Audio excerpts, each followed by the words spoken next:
Gost današnje epizode Lukavstva Uma je Hansom Georgom Mulerom, profesor filozofije na Univerzitetu u Makau u Kini, i on je nedavno sa jednim svojim prijateljem razvio koncept profilnosti, profilicity, u kojem pokušava da objasni jednu temu kojom smo se ovdje dosta bavili, a to je kako u savremenom vremenu mi formiramo naše identitete, lične, kolektivne i svake druge, koristeći nešto što zove formiranje naših profila, odnosno profilisanje nas samih od strane nas samih, a možda i još nekih drugih stvari.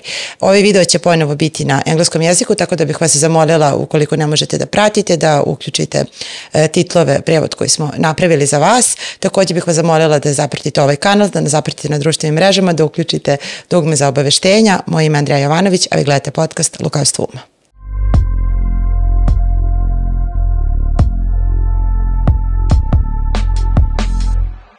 Hello, Georg. Welcome to Cunning of Reason, our podcast. I'm so happy to have you here with us today.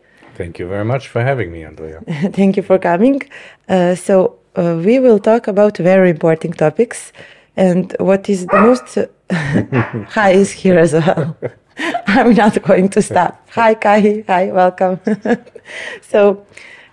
What is mostly interesting to me is that you are actually developing, let's say, new notions of how to talk about what was usually talked in frames of ideology, identity, self, and different stuff like that. So let's start with your own concept of profilicity. What does it actually mean? Profilicity is a concept that we, Paul D'Ambrosia and I, we coined in order to to find a new concept for how people build a sense of self. Because we think that if you look back historically, there have been different ways in which people build such a sense of self, in which they formed not just an idea of who they are, but also how society identified them and so forth. And profilicity means, simply put, simple definition is to build a sense of self through the creation of profiles. The concept has to be distinguished from two other identity technologies that we talk about. The first one is sincerity, and sincerity means to build a sense of self, of who you are, through sincerely committing to social roles, through orientation and then commitment to roles. And this is a traditional form of building a sense of self. Such roles are particularly roles in the family, like father, mother, child, but then also professional roles, what you do in your life, whatever. Traditionally, people usually were born into their professions, whatever, as a farmer or as a carpenter or something like that. But they can also be religious roles, whatever. You can become a nun or a priest and stuff like that, or political roles, and so forth. And then in this way, by sincerely committing through your behavior, but also importantly, of course, psychologically, mentally, emotionally, dedicating yourself to your roles, you build a sense of self, and others identify you by these roles, and they also evaluate you on the basis of how strong your commitment seems to them. And then we think that this technology, as I like to call it, identity technology, because it's both a personal thing and a social thing, has been replaced in modernity to an extent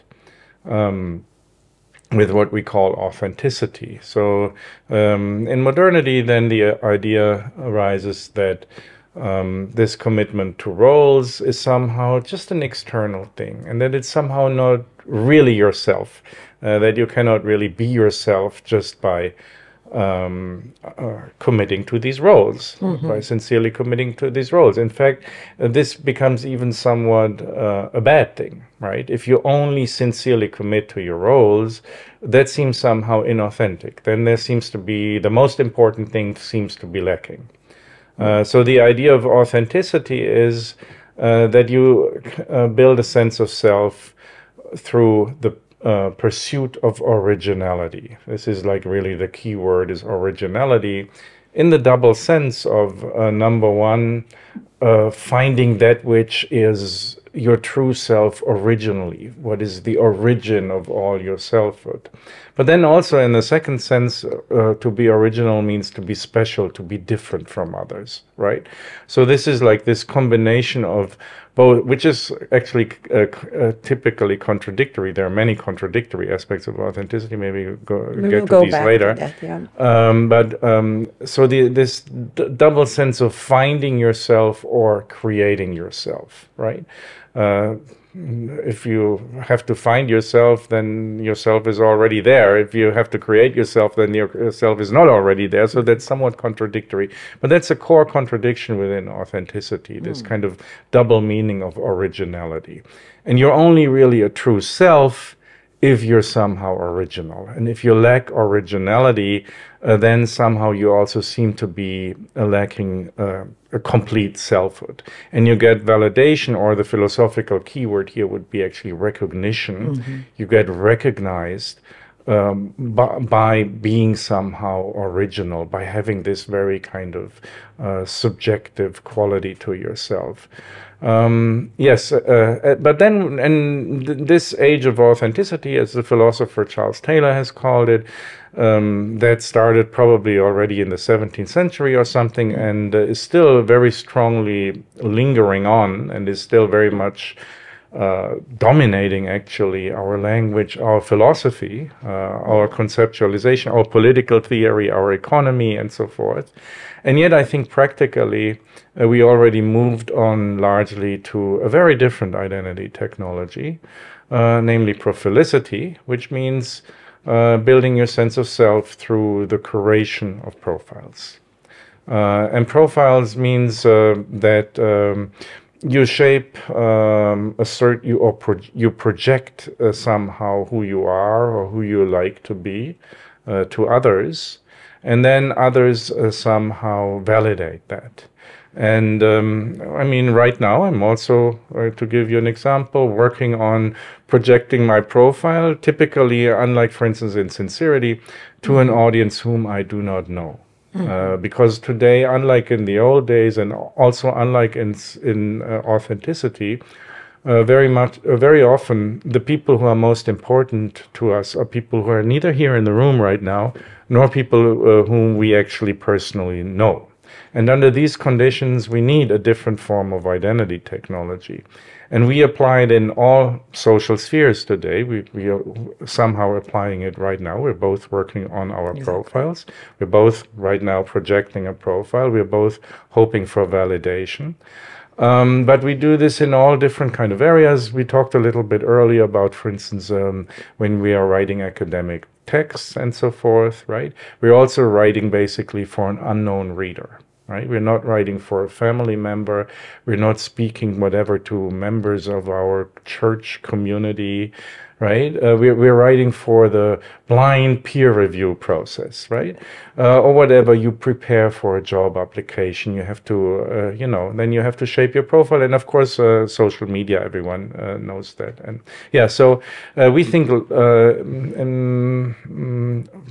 that contemporary society, to a large extent, in concrete practice, has already moved from authenticity to profilicity. That doesn't mean that we don't apply the older identity technologies. We do. Whatever, a good example for Sincerity today, also from my life, at least some years ago, was if you're like a member of a sports team, right? You have to commit to your roles, right? You have to conform to your position, and so that is a typical form. You have to sincerely commit to it, right? And both emotionally and psychologically, only in this way can you actually be, be a good player. Yeah. Yes, and only in this way can the whole work, can the whole teamwork, can the whole sports competition function. It is based on the practice of sincerity. And then, of course, we're still authentic. We're still looking for our soulmates and stuff like this. We're reading books that appeal to authenticity. But then mostly or at least very often, we're also dedicating ourselves to creating our profiles. What was very interesting to me while I was reading your book was how did you get to choose this word, profile? So for me, like when I'm thinking about profiles, I'm either thinking about social media. I think that is the first thing that comes to mind to many people. And maybe before that, maybe because I watched too much of a true crime series, it's profiling, FBI. Like yes, of course. If you have and why is that interesting? So if we had the last previous technology of identity, authenticity, it was also about, as you said, originality, which to a certain degree implies individuality. Like to be different from the other, to be individual. But when we think about profiling, like even in psychology, for example, it is usually a form of collective identity, something that differs one group from the other. So I'm going very dark here because I have FBI in my mind, but like, for example, serial killers. So they have certain common things among themselves that makes them different from the normal people, yes, not non-killers. Right. So how would you say that in terms of this old relation between individual identity, collective identity, like we would probably agree that sincerity was also more towards collective type of identity. Exactly. How does profilicity work in those two regards? Well, it combines elements of both. The whole model is quite actually, I guess some of your philosophers are having like a philosophy, some of your viewers have a philosophy background.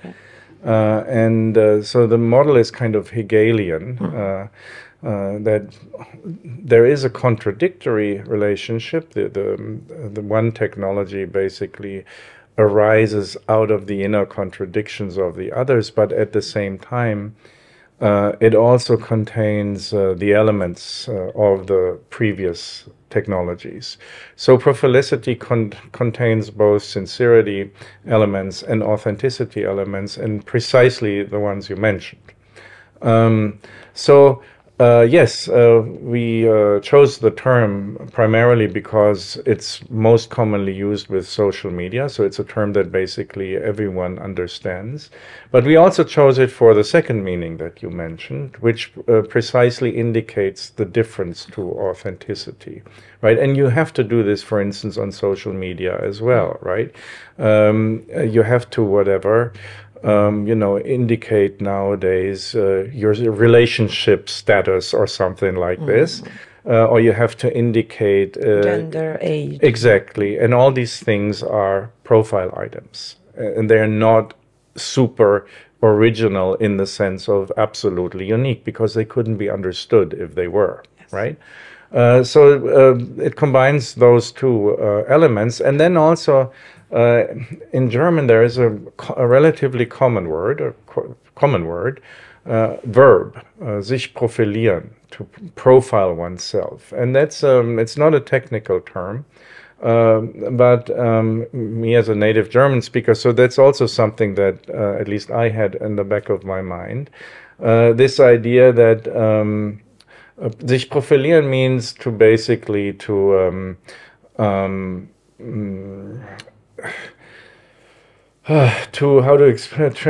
translate this into, literally means to profile yourself, but it basically means to make a name for yourself. Whatever, I can mich profilieren, profile myself as an academic by being successful, by getting recognition, by making a career. And that term in German is not a negative term, it's a neutral term. That's also a reason why we chose the term. Yeah. And then, of course, in English, you have this also the expression high profile and low profile. Yes. So that is also an important thing, that basically the task of profilicity, or there's like an implicit desire in profilicity, that we all start out with low profile, and we all try somehow to become, high profile. Yeah, yes. And that's exactly what sich profilieren in German means. It means to transition from low profile to high profile. Social mobility to a certain degree. Yeah, but the thing is, it's not primarily. Of course, it's also related to social mobility. Traditionally means, of course, class, right? But you can now become high profile also through many other things. Whatever. Just a few days ago, there was this, the guy who shot Trump. Yes. Right. That's also a way in which you can become immediately high profile. From you can immediately transition from zero profile, close to zero, to very high profile, which has nothing to do with class. Yes. Yeah. Yes. Obviously. Yes. Yeah. Yes. So I will just keep you a bit longer on this concept before we move on with our discussion. So you have already explained this to a certain degree, but just as a concrete answer, maybe. So your friend Paul, yes, and you, while you were researching this and you chose this term, what was the main epistemological gap, let's say, that you were trying to fill in? Why the concept of authenticity wasn't enough anymore? What is the novum that profilicity brings that is more adequate to our times? Well, I think actually it is very important to develop a vocabulary of profilicity, because it's not just the term authenticity, but there's a whole semantics of authenticity around it. I mentioned originality and creativity, individuality, and so forth. I think we can get much more into that. That still dominates very, very strongly the common way people think about themselves. As I said, it dominates everything. It dominates the political vocabulary, right?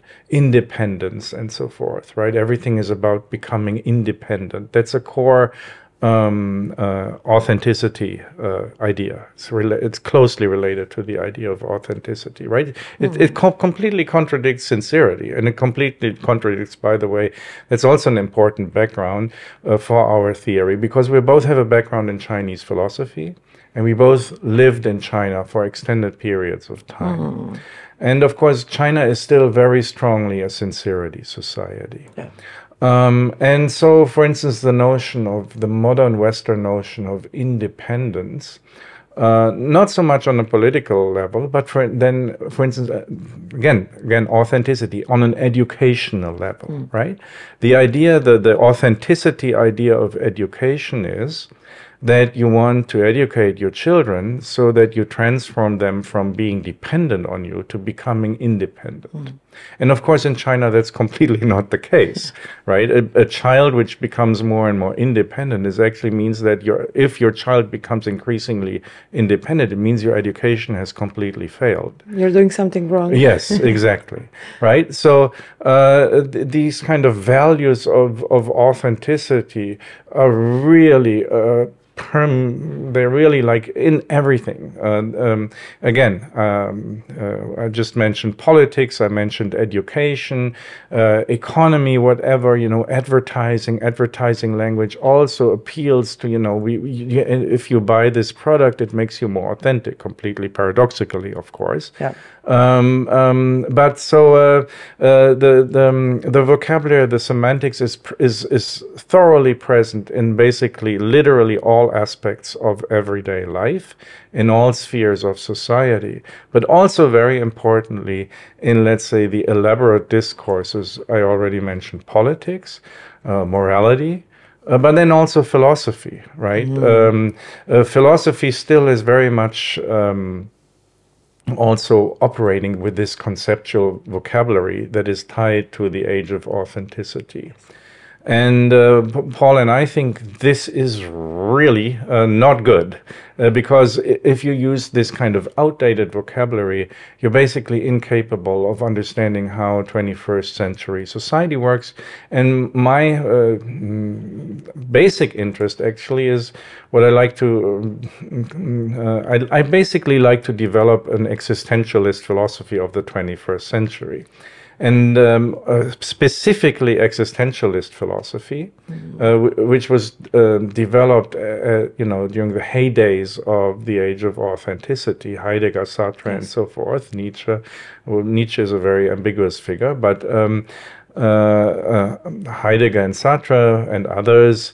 Existentialism as a philosophy is very closely tied to a vocabulary of authenticity.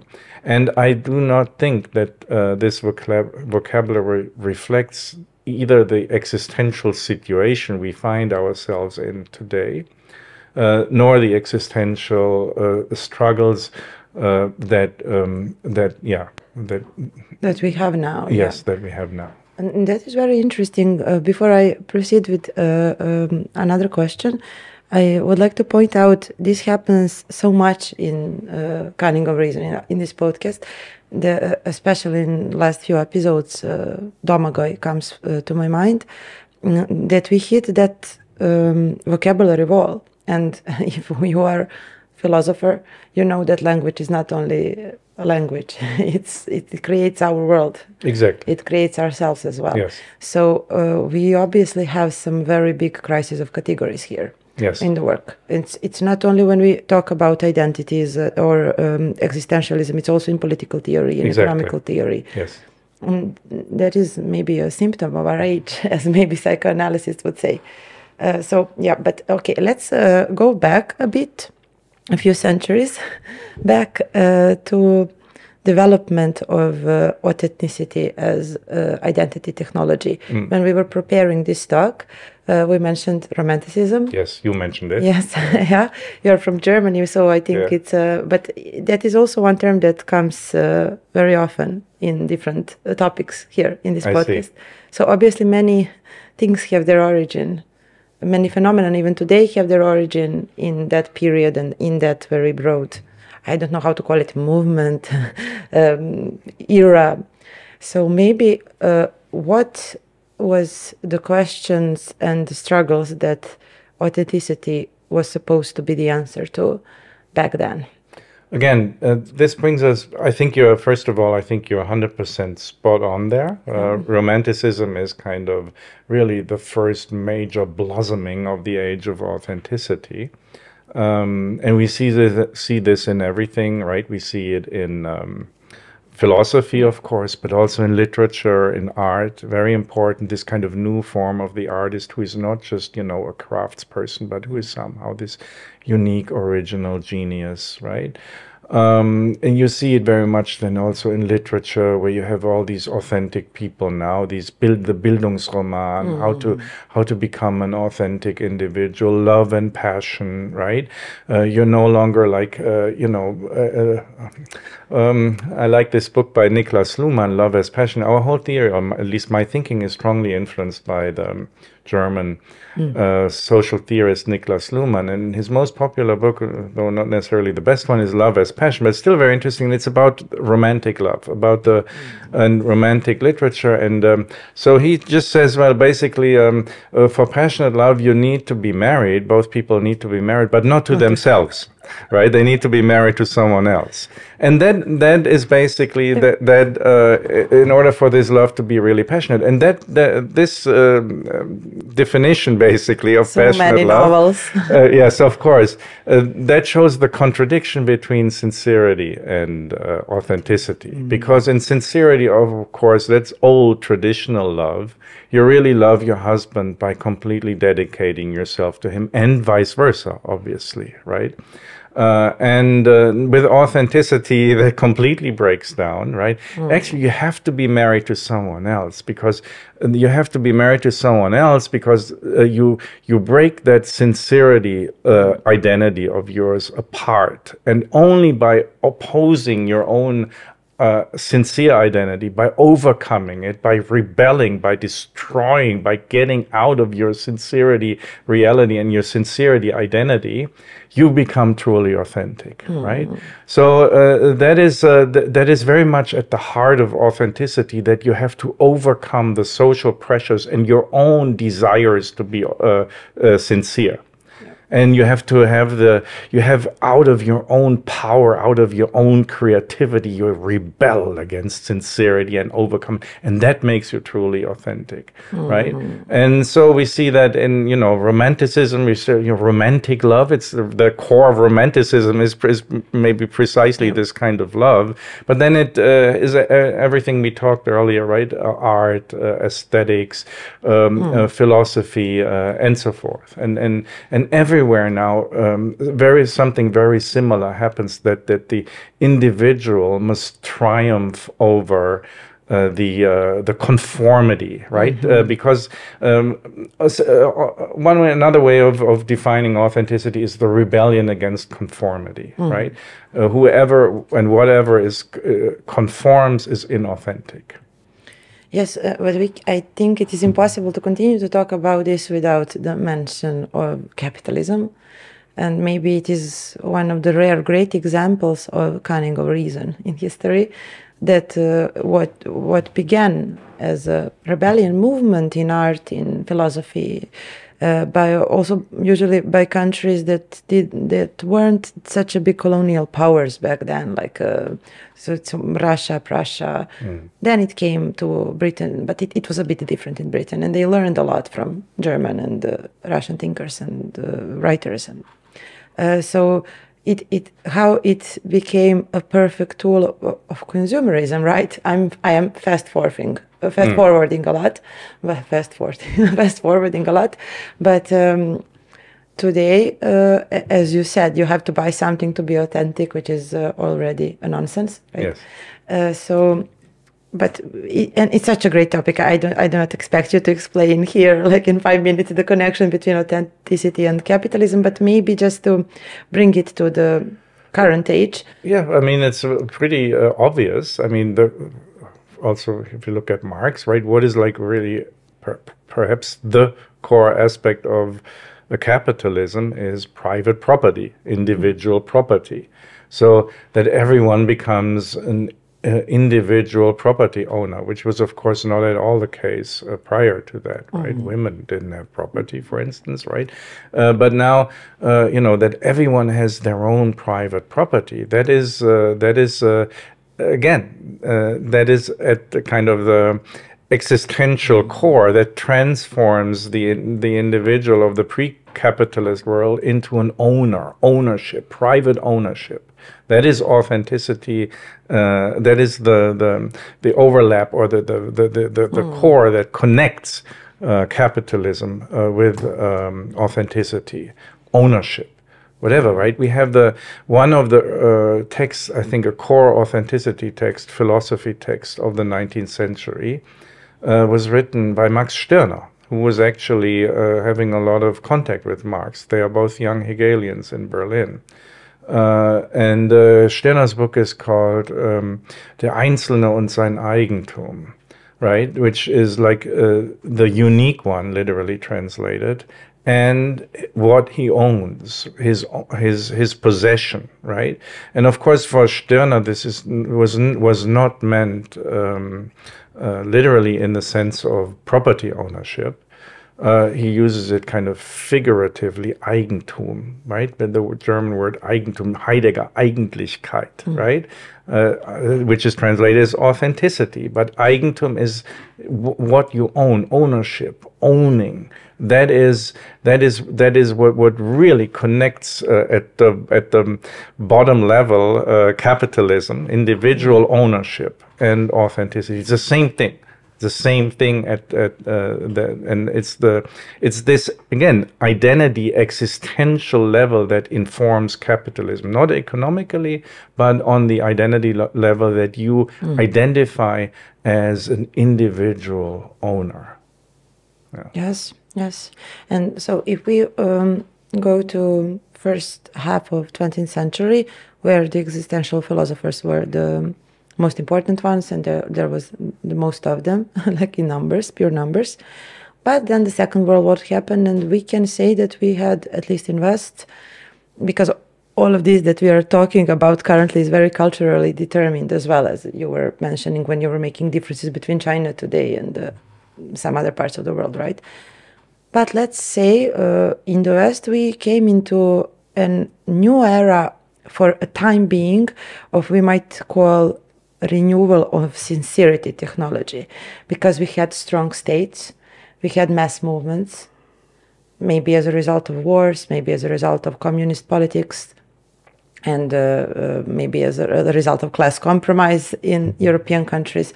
But we might say we have a few decades just post-World War, even to a certain degree in USA, when this sincerity traditional technology of identity had its renewal. Yes, even in literature there is a term for new sincerity, and there have been lots of new sincerity movements. There have been new sincerity movements in art, but as you say, also socially, politically, and so forth. So yes, sincerity has not been killed off, and in religion, for instance, it's trying to, if you want, like Islamism or so, could also be seen as a very strong form of new sincerity. I had this about new sincerity, about the rise of sincerity. Yes, I wanted to speak about Marxism. Okay. Because I think that's a topic you're interested in. Always. Yeah. And I think that's very ambiguous. And we have also these different kind of strands of Marxism, Western Marxism and Chinese Marxism. And again, Marxism, I think, is sometimes misinterpreted, or socialism or communism, as too much focused on sincerity, because again, the idea was, and coming from Marx's reading of Hegel, or the overcoming of alienation, right? Yeah, and so basically the idea was that capitalism didn't really fulfill the promise of authenticity, that actually private ownership, to go back what I said earlier, does not make people more authentic. In fact, the opposite happens. That was rephrasing Marx in terms of an identity technology philosophy, that actually capitalism doesn't improve human authenticity and individual authenticity, but actually prevents it.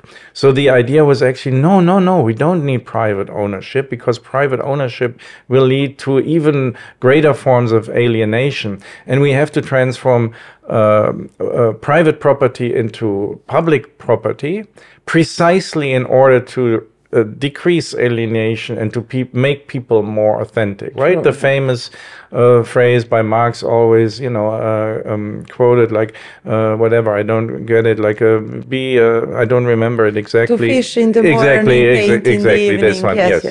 So that is like this idea that Marxism actually and communism would actually result in allowing everyone to be unique and everyone engage in their unique, yes. Yeah.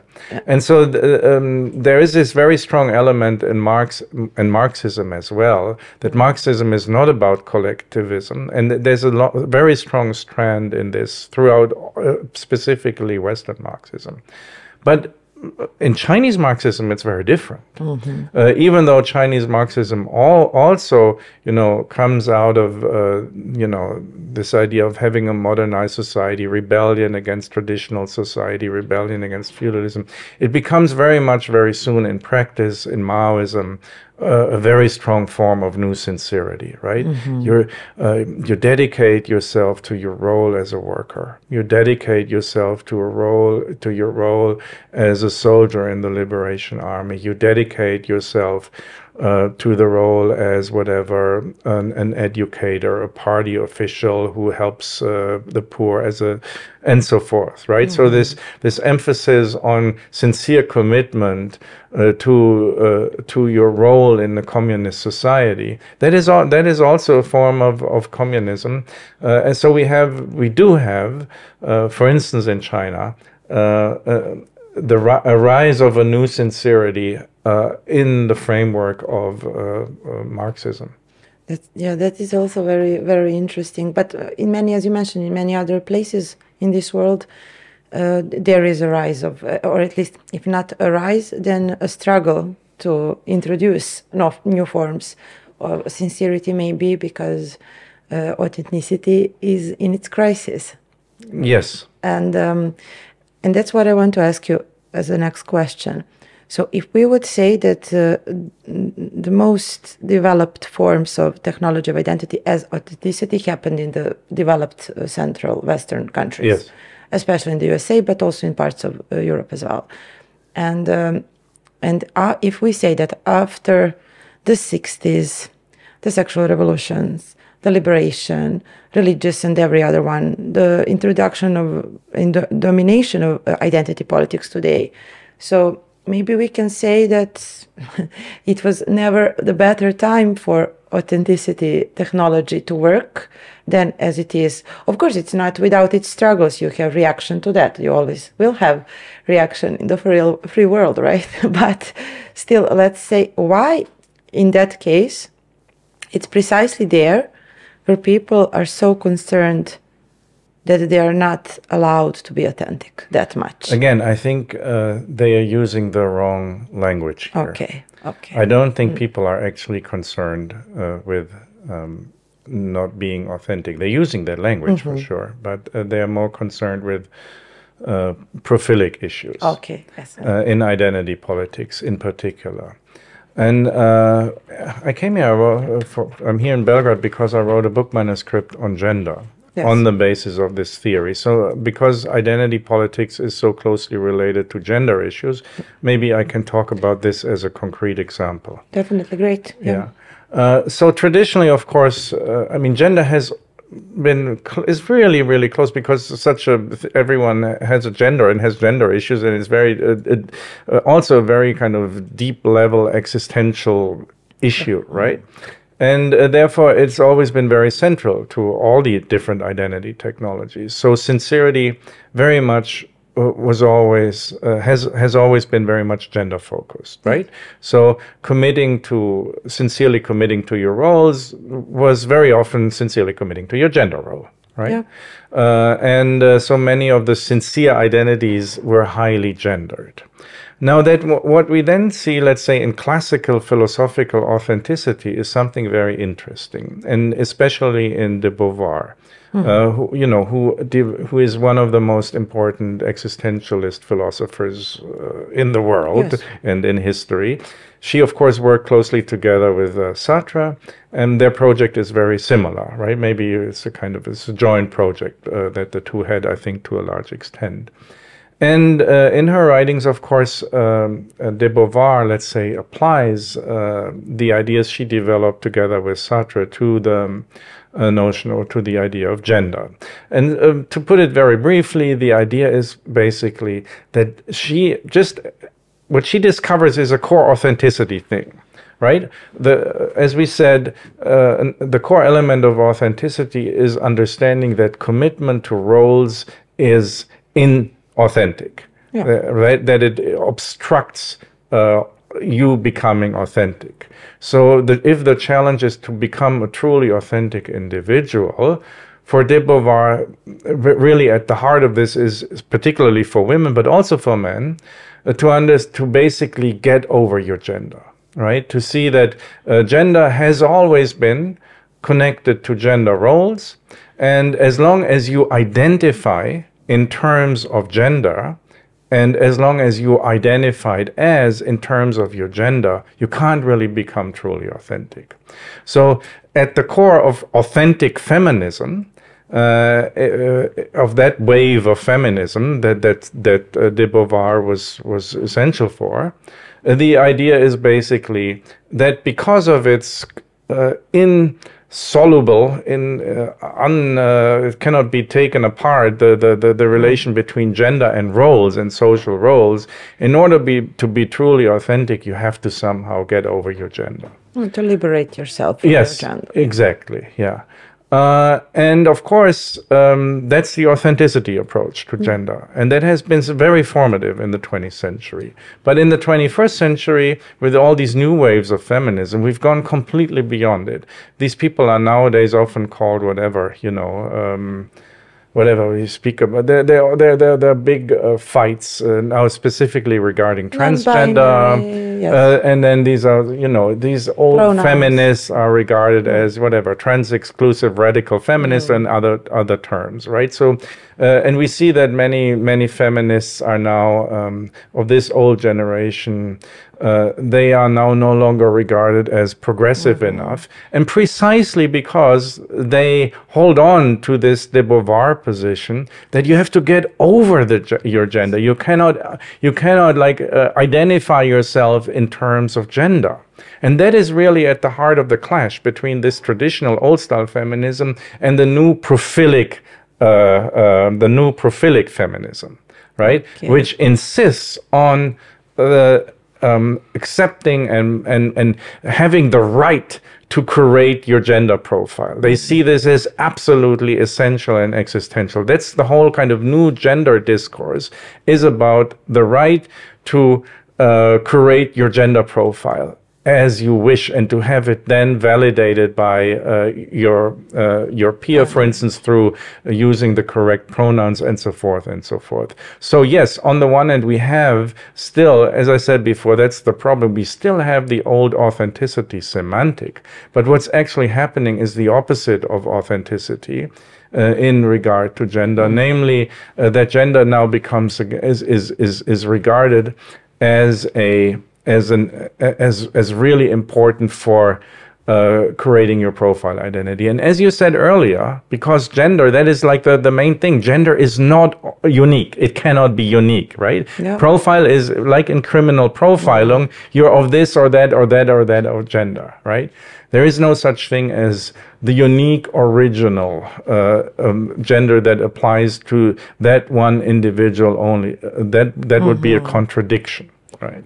But it seems to me now, while you're talking, and this is great, it's like authentic. And sorry. I'm sorry. No, it's my fault. Sorry for interrupting you, but I want to avoid a misunderstanding, potential misunderstanding. I'm not defending authenticity. The project is, at least to a large extent, it's critical but not judgmental. We are critical of all three identity technologies. We don't think one of them is right.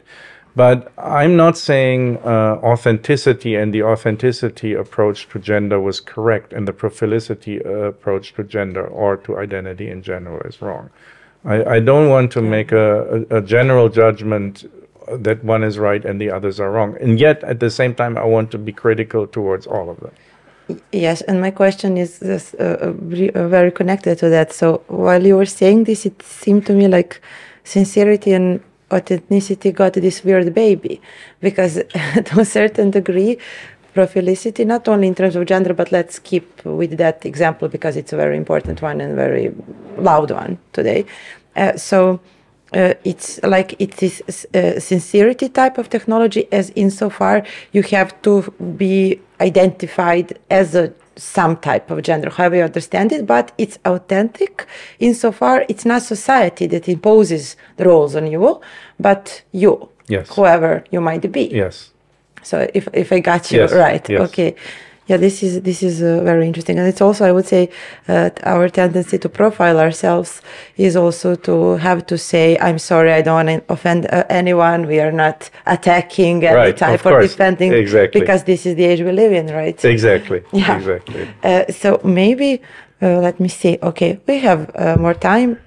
I will just keep you a bit longer on the question of authenticity, and we can proceed to the very interesting topic of tourism that we left for the end. But how would you, maybe briefly, understand these identity technologies with the connection of another type of discourse that is dealing with the same questions, mainly positive against negative freedom?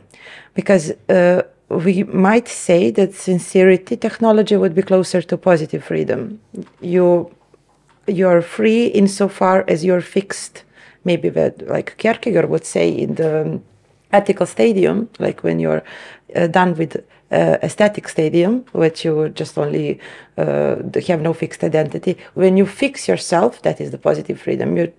You are, maybe that would be the sincerity technology. And then authenticity would be connected with this negative notion of liberty, where you would just be not this and not that, only define yourselves through the limits and the borders to become what you really are. Yes. But what would be in the age of profilicity? What is the connection of profilicity and freedom? Let's just say it like that. It's a very good question, which people always say when they haven't really thought about it enough, which I didn't. I do think it's a very good question. And I do think my first reaction to the things you said is yes, that seems to be the case. Both what you said, I'm basically just repeating now what you said, that with regard to sincerity, you have this positive freedom in the sense that, okay, you commit to your role, but which is a necessity, freedom in necessity. Yes. But then you're free, whatever, to, you know, it enables you to do all kinds of things by committing to your roles that if you wouldn't commit, you wouldn't be free to do that, whatever. So it's this combination of necessity and freedom that somehow necessity provides you with a certain freedom. And yes, you can definitely put it in this way. And then, of course, also what you're saying, the negative freedom and authenticity, right? I am left to be truly myself, and no one is telling me what to do, and so forth. So yes, you can very much put it in these terms, as you just did. I'm just saying, I'm thinking aloud what you said. And then, yeah, what happens then in profilicity, and what is this freedom in profilicity? I don't really have a good answer immediately, but again, like if we go back to like these gender debates right now, that there are two things maybe. Number one, that you're supposed to, you know, to somehow freely choose, for instance, right? And there is this is all just the semantics, right? That you whatever freely choose your career. That also, like for instance, they have this, which I wrote about in the book. It's very interesting. They just have this new law on what they call the self-determination of gender in Germany. It just became a new law. It's a very long text. It's full of contradictions, of paradoxes, so. That has this typical authenticity paradox, which makes it so obviously prophilic.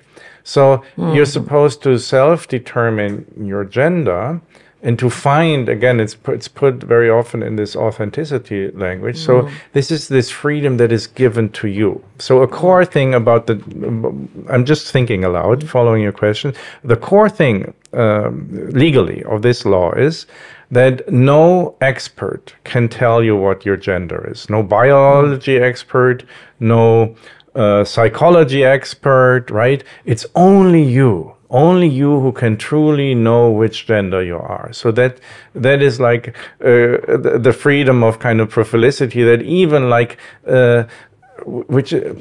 it's very contradictory. So, but first of all, there's this idea that only you can know. That sounds somehow very authentic.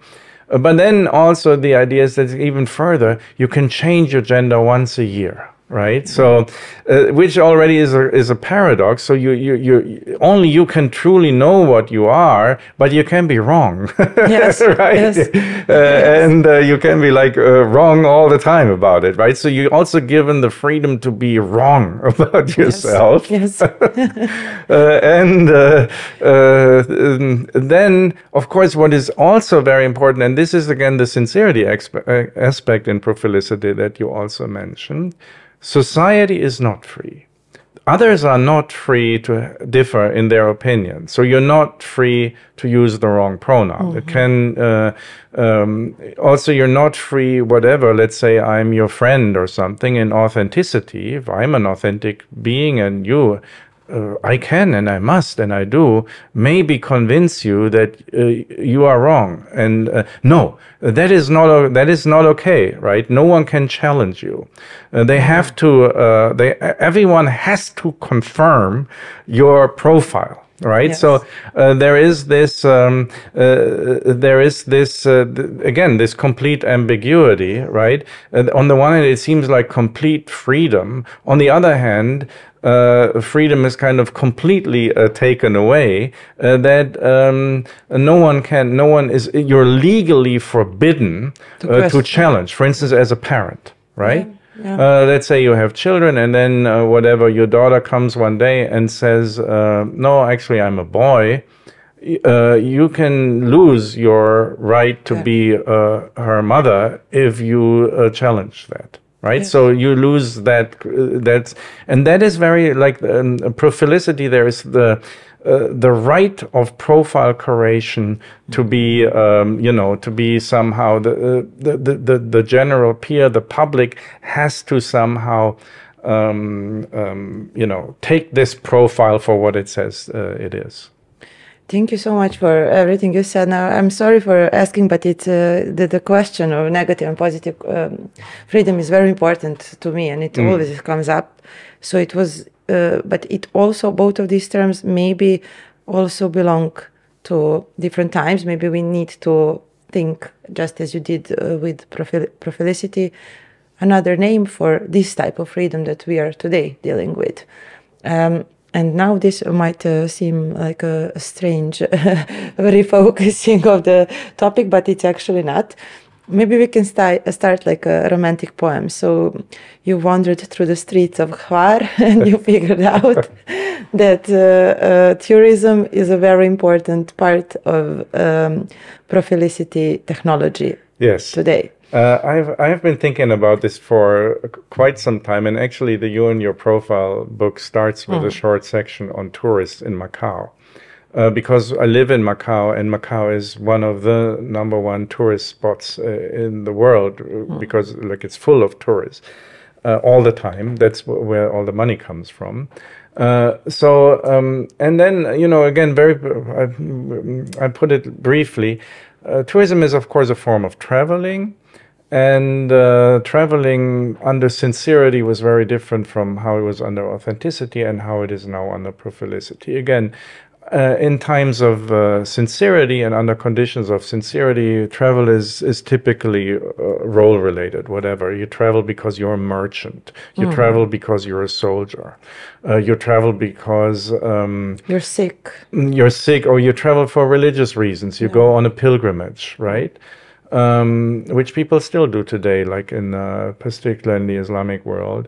That would be travel under conditions of sincerity, that it is informed by role, and you do it because you're committed to your role, right? And it's part of your identity that you have to travel, and you're a committed traveler. Then the modern tourism, whatever the grand tour, and the rich people who traveled first, right? Capitalism, of course, you have to. That's again, in order to be travel, you have to have money. You have to your own independent money, and the idea is again, you basically, it's a combination of all these antitheses. You show your independence. You go wherever you want, right?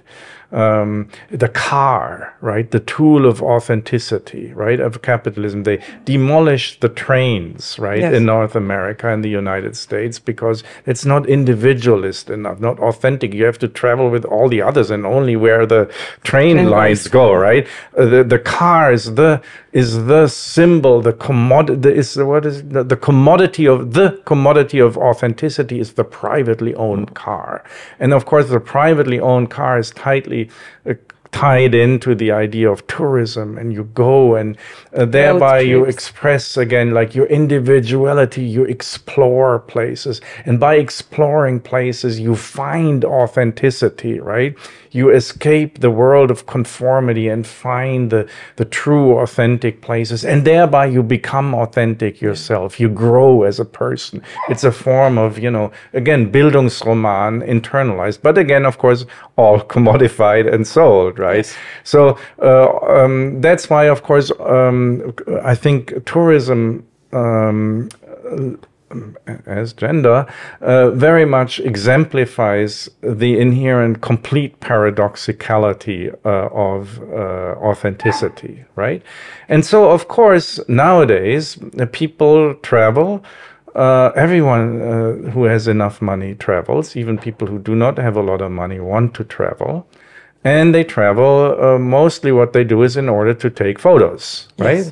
And the Chinese, as we talked, they are not shy about it. They don't think it's ridiculous. They think it's completely normal. And it's, of course, why you travel. It's a community thing.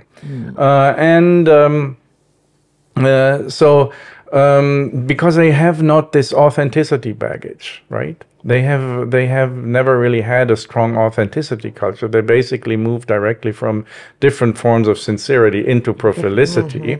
And so for them, they don't experience the inauthenticity of the profilic travel that we now kind of laugh of, these people who constantly take photos and post them and so forth. But of course, that's what tourism actually is, and probably always was, that you do it in order to create a certain profile. You have a certain idea of who you are and who you want to be, and which places suit you best, which places will sort of enhance your profile, right? Going to which places and showing that you've been there, and very importantly, seen as having been there, will contribute to your profile, will increase your profile from lower to higher profile in the form, and that's very important because profilicity is not dishonest. You also want to be truly invested in it. So there is this kind of, you get this identity boost by going to places and by thereby shaping and forming your profile. Again, it's not unique. You go into places that you know others know, that they've heard of, otherwise they couldn't really, and you go to the place that is the most authentic in order to, so that others, have this authenticity impression of you, and that makes you more high profile, right? So that is the inherent paradox of authenticity that leads logically, in a Hegelian sense, directly into profilicity. And then you see that in tourism. Tourism is, and has always been, couldn't be otherwise, inherently profilic.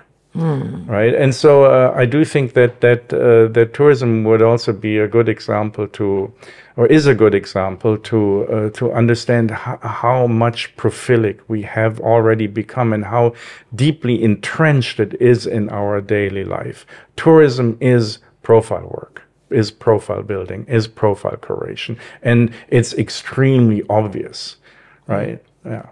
One way, just one thing, another word for profile, which I don't really like that much, but it explains it very well, is branding, right? So that's a different word for profiling, but I prefer profile. But of course, like places, they need to brand themselves, they profile themselves as tourist destinations. That all places in the world, including Belgrade, do this. And in the same way, you brand yourself by just, if you buy a branded fashion item or a branded whatever computer, you cannot, but by no matter which place you're going, because all places are branded, you are branding yourself, and you go into these places because and knowingly that this is precisely happening. Because of that. Yes. Yeah. And that's branding and profiling, just in this case, exchangeable words. Yes, so let me go to the last part of this talk of tourism.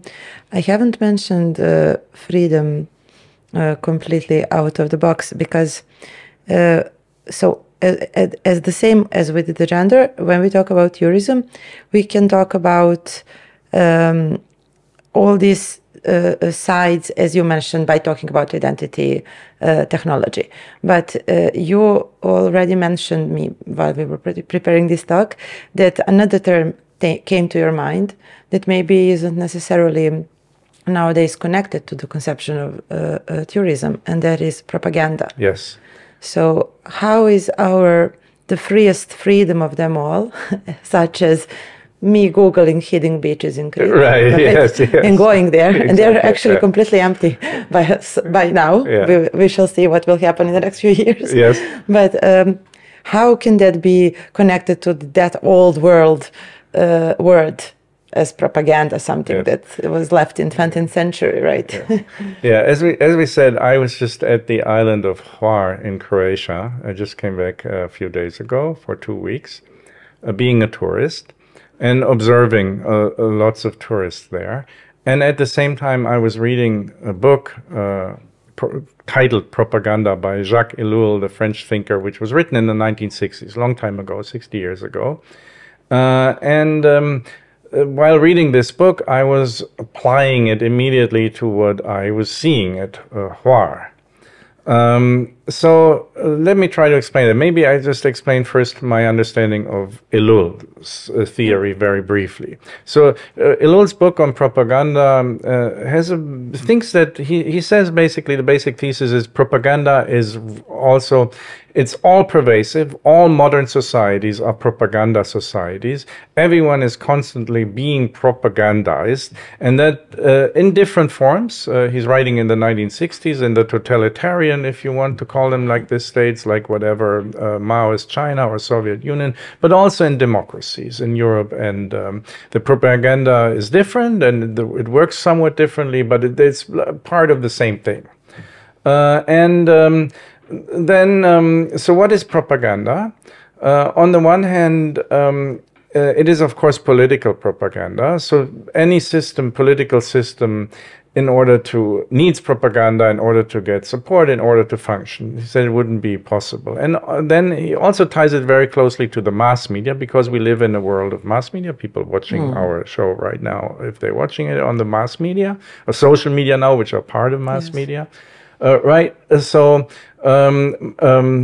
mass media, let's say the technology that carries and spreads propaganda. So we live we're completely propagandized all the time, and both in the narrow sense of political propaganda, directly political propaganda that makes people somehow involved in the political framework within which they exist. And in the larger sense of what he calls sociological propaganda, which we could call a way of life or lifestyle, which is tied into the political project, of course. So political project at the same time is propagandizing a certain lifestyle. And specifically in this larger sense of promoting a certain lifestyle and making people buy into, making people adopt, making people wanting, making people desire, making people practice a certain lifestyle. It seems to me, be clear to me, that tourism is doing precisely that. And so that was the framework that I then used to interpret Hvar, the island of Hvar, where I was. I was only on a part of the island. I didn't see the whole island. And I understood later on that there are different parts of tourism and different parts of the island. But I was in these smaller towns, Jelsa and Starigrad. And I found it interesting that the tourists were quite old, relatively old. It was people like with families, with children, lots of like people in their 50s and 60s. They were all well off, right? And most of them came either from the former Yugoslavia, lots of cars from Slovenia, of course from Croatia, but then also from other former Eastern European countries like Hungary, Poland, Czech a lot, Slovakia. And a few also Western Europeans, German and Italian and Dutch, but mostly, as I just mentioned, ex-Yugoslavia and ex-Eastern Bloc, right? And then at the same time, which is very important, the island is like amazingly beautiful. It's like you're in a picture, in a brochure, in a tourist brochure. And it's not that wherever you look, whatever time of the day it is, right? Wherever you are, you're in the perfect, I've never been to a place where it was like that. It's overwhelming how perfect it is. No matter, you have the blue sea, the blue sky, the green trees and the rocky silver rocks and the white glittering boats and the stone, the white stone of the Riva. What is it? And the buildings. And yes, there's the natural stone houses. It's absolutely picture perfect, right? And it's like you're in this whole kind of tourism propaganda movie all the time. You're participating in it, you're living in it. And then this part of Hawaii. Was there other parts? As I said, there were no like 20 or few like 20 or 20-year people who go there to party. There's no clubs, right? It is the perfect, in German you say Spießer world. It's like you know this movie, the Truman Show, right? Okay. Everything is, you know, everything is decent. Everything, there's no, you don't see drugs. You don't, everything is clean. You know, people are not loud. They're not even crowded beaches because the beaches are all rocky.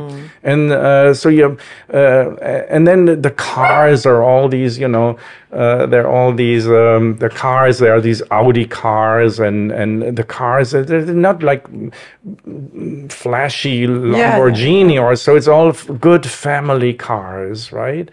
And the people behave very well. And additionally, of course, also it's all white. There are no migrants, right? Even like the tourism workers there, there's no... they're from Serbia or Bosnia. yeah. They're not, but they're not like if you go to whatever, London or so, right? Or Frankfurt, and you know, all the food is whatever is industries, Turkish or Pakistani, and the people, you know, you go to get off the airport and it's all these low wages workers, and in the hotel, the people, the cleaners, all low wages. You don't see it. Hvar is Truman Show, right? And you're in there. And so then I was reflecting on the people who are there. And I don't know, I don't speak those languages, I didn't really talk to them, but that's just my guess, right? So I thought, there were also many cars from Belgrade, by the way. And so I thought, okay, these are like, whatever, and it's not that expensive, right? Again, it's not super expensive. You only have to make like 5,000 euros a month, right? And you can go there. And so I was thinking, yeah, this is like maybe the 5% or so of the population in these countries that I mentioned that made it, right? Who made it and who can afford it. And of course, it's perfect, right? They feel very much they are better than the other 80%. Or 90%, but they're also not super rich, right? They're normal upper middle class. They're middle class people who made it. And they've basically been given the promise of European Union style liberal capitalism, right? If you behave, if you have the right ideology, and you can succeed here, and you will, and as a, that's what our whole kind of neoliberal capitalist ideology, how it markets itself. You will then have access to the Truman Show tourism catalog world, at least for like 2 weeks or so in your life. And again, that is this profile symbiosis, right? On the one hand, it gives this profile reward for these 5 people who made it, 5% of the people who made it, and who, of course, very crucial for supporting the whole political project. At the same time, they fill up, they populate the brochure. And make it visible that it's not just a brochure, that people know, you know, they post it on Instagram or wherever, that people actually, also the 80%, they feel how close that is, right? And that it's real. It's not just a brochure. The brochure lives, right? And it lives right next to them. And if I no longer only make 800 euros a month, but just 5,000 is enough, and I can be also go to can live that European dream. Yes, exactly. So, and that's propaganda in a little sense, right? And that is this internalized propaganda, which again is closely tied to the mass media, because it all functions. That's why I'm using this. It's not just a metaphor, right? The Instagram tourist brochure and so forth. It is directly tied to mass media presentation. And it is directly tied into a political project, and it's about promoting a certain ideology, making people again committed, identify with, aspire, desire, propagate, promote a lifestyle. Exactly. Yes, and it's about, and they do it. How do they do it? Through profile curation, right? Also, the tourism there is ultimately a profile, a symbiotic profile curation via mass media as a form of internalized propaganda, right? Again, so going back to Ilul's book, why they say we're all being propagandized all the time. and we want it psychologically. We have this desire for propaganda. It makes us feel important. It makes our anxieties go away, right? It makes us feel accepted, validated, right? Yeah. So here, it's not just that the modern societies, the political, let's say, class needs propaganda. Individuals have this psychological desire for propaganda. And I think that fits in nicely into the whole framework of profilicity. Nothing to do with actual authenticity, even though the language of authenticity is used to sell it as a propaganda, but how it actually functions is completely profilic. Yeah. So. Yes. Yeah, thank you so much. We can end on that note. I hope we won't ruin anyone's vacation. I'm just kidding. Thank you so much for the whole talk, and I'm looking forward to see you again. Yes. On some other topic maybe, or maybe to see how this looks when it's developed even more. Yeah. So thank you, Georg. Hvala vama na pažnji. Vidjet ćemo se sljedeće nedelje u istom terminu. Uživajte u ovom toplom letu. Prijetno vam.